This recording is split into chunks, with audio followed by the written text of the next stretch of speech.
आज हम बात करेंगे यूट्राइन फाइब्रॉइड्स के बारे में। बात करेंगे कि यूट्राइन फाइब्रॉइड्स में प्रेगनेंसी हो सकती है या नहीं, अगर प्रेगनेंसी हो गई है तो नॉर्मल डिलीवरी हो सकती है या नहीं। यूट्राइन फाइब्रॉइड हमारे पास नॉन कैंसरस बिनाइन ट्यूमर्स हैं। ये फाइब्रॉइड को हम रसोली कहते हैं। नॉन कैंसरस से मुराद है कि कैंसर वाली नहीं होगी, ये फैलेगी नहीं, और ये हमें यूट्रस के बाहर भी मिल सकती है, अंदर भी मिल सकती है। ये किन औरतों में कॉमन है? जिनके बच्चे नहीं हुए अभी, उनमें ज़्यादा कॉमन है। ये जो है साइज़ और नंबर में वेरी करते हैं, मतलब ये है कि यूट्रस में कहीं पे भी 2, 3, 1 फाइब्रॉइड हो सकता है, और ये भी नहीं है कि एक ही साइज़ इसका मुंतखब है कि इतना साइज़ का जो है वो फाइब्रॉइड होगा। डिफरेंट साइज़ेस भी के होते हैं, बड़े भी बहुत होते हैं, छोटे भी होते हैं।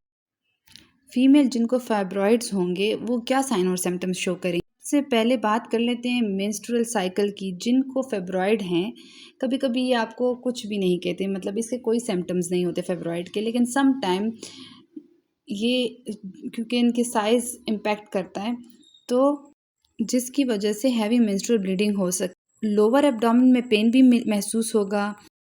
पेल्विक या लोअर एब्डोमिनल रीजन में आपको पेन महसूस होगा।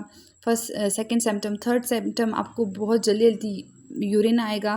थर्ड, आप if the female is married तो इनफर्टिलिटी की हिस्ट्री होगी, हैवी मेंस्ट्रुअल ब्लीडिंग की हिस्ट्री होगी। बिफोर प्रेगनेंसी से मतलब ये है कि अभी प्रेगनेंसी भी नहीं हुई और उससे पहले ही उनको हैवी ब्लीडिंग्स हो रही हैं। यूट्रस का सार्स एनलार्ज हो जाएगा ड्यू टू द फाइब्रॉइड्स। इसके अलावा जो है, और इन सम पेशेंट्स ये सिम्टम्स देखने को मिलेंगे कि वो बहुत अनईजी फील करती हैं विद दिस फाइब्रॉइड्स। उनको मास फील होगा इन द यूट्रस। अगर वो बहुत हैवी है तो हम उसे बाहर से ही पल्पेट भी कर सकते हैं और फील कर सकते हैं। मेन क्वेश्चन जो पूछा जाता है कि अगर फाइब्रॉइड आ जाए अल्ट्रासाउंड स्कैन में, तो फीमेल से यही पूछते हैं कि आया इसके साथ हमें प्रेगनेंसी हो सकेगी, यानी प्रेगनेंसी तो हो सकती है, पॉसिबल है, लेकिन हमें कुछ चीज़ों को देखना होता है। अगर यूट्रस में नंबर ऑफ़ फाइब्रॉइड्स कितने हैं, आया वो ऐसी जगह पे तो नहीं है जिधर ख़ुद जो है बेबी ने इम्प्लांट होना है, जिसको हम एंडोमेट्रियम।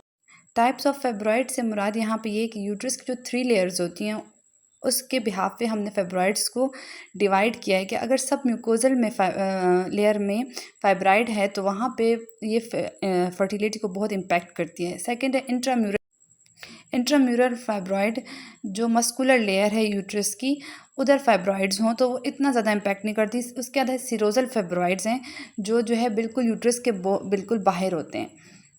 हमें कौन कौन सी कॉम्प्लिकेशंस हो सकती हैं जब हमारी प्रेगनेंसी हो चुकी है विद फाइब्रॉइड?